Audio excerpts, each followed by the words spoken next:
Hey, what's up? Jeff Ratcliffe here. I don't make any secrets about my draft strategy. I love to load up on running backs and wide receivers in those early and middle rounds and then attack quarterback in the late rounds and hopefully get myself a viable tight end. Easier said than done.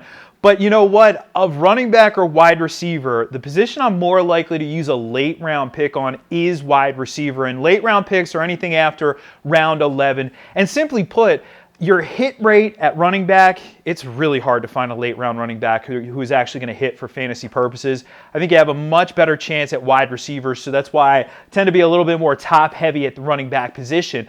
But, you know, looking through this year's players, the options you have at your disposal in the late rounds, there are some names at wide receiver who stand out to me. So I'm going to give you the top 5 names here at wide receiver, 5 late round darts that I'm willing to throw at the wide receiver position. We're going to start with Kiki QT.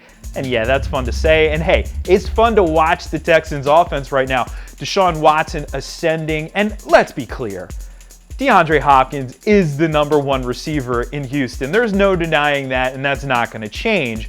But, you know, you have Will Fuller there. If he could just stay healthy through a whole season, you know, the potential obviously is very real.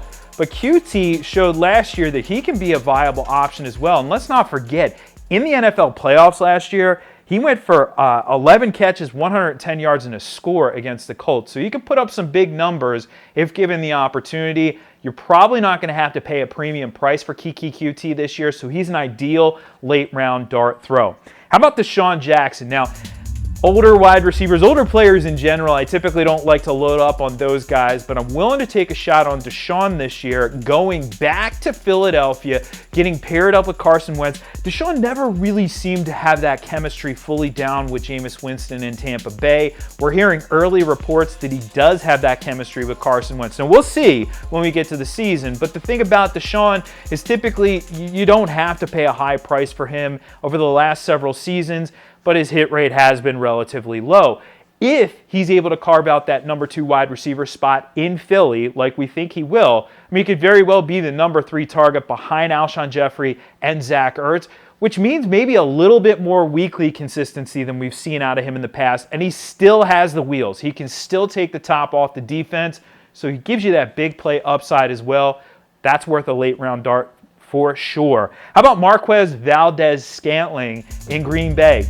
You know, ask me a month ago and you say, who's the #2 receiver in Green Bay? And I probably would have said Geronimo Allison, but we are hearing reports out of Green Bay that ValdesScantling is the guy running in 2 wide receiver sets with Davante Adams, not Allison. He has versatility to play in the slot. He has the size to potentially play outside as well. You know, Aaron Rodgers throwing him, by the way, did I mention that? Aaron Rodgers throwing him the ball. Typically, that's a good thing for wide receivers for fantasy purposes. And oftentimes in Green Bay, I mean, over the years, we see that #2 receiver can still have a lot of fantasy value. So you could be looking at a guy who has the chance to return wide receiver 3 production, and that's exactly what I'm talking about with these dart throws.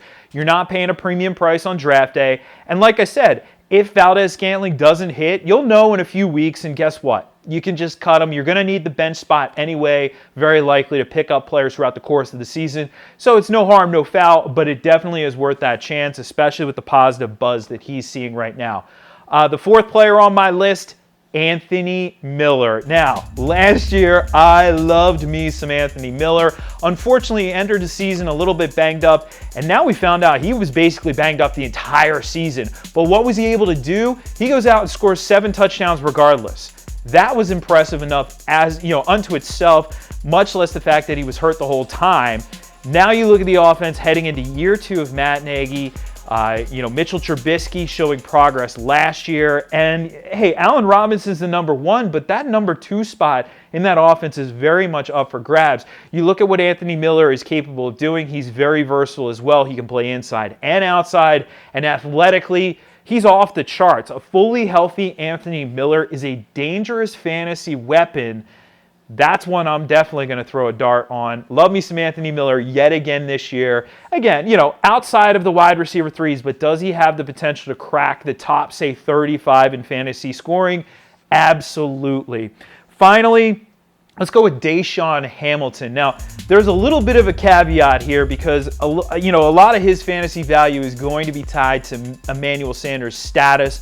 Emmanuel Sanders very likely will start the season on the PUP, which would mean that we're going to see a lot of Deshawn Hamilton. In fact, after Sanders got hurt last year, that's when we started to see Hamilton on the field a ton, and he was out targeting Courtland Sutton. In fact, over the last 4 games of the season, he had 25 catches, so he can be a relatively high volume guy. He can fit that Emmanuel Sanders role. In fact, they're very similar players in a lot of ways. Now, of course, there might be a little bit more stability, not much than last year at quarterback, but Joe Flacco is there now, so you have that. And of course, Drew Lock waiting in the wings, but Joe Flacco, does it give a little bit more stability? Potentially. It might cap his upside as well.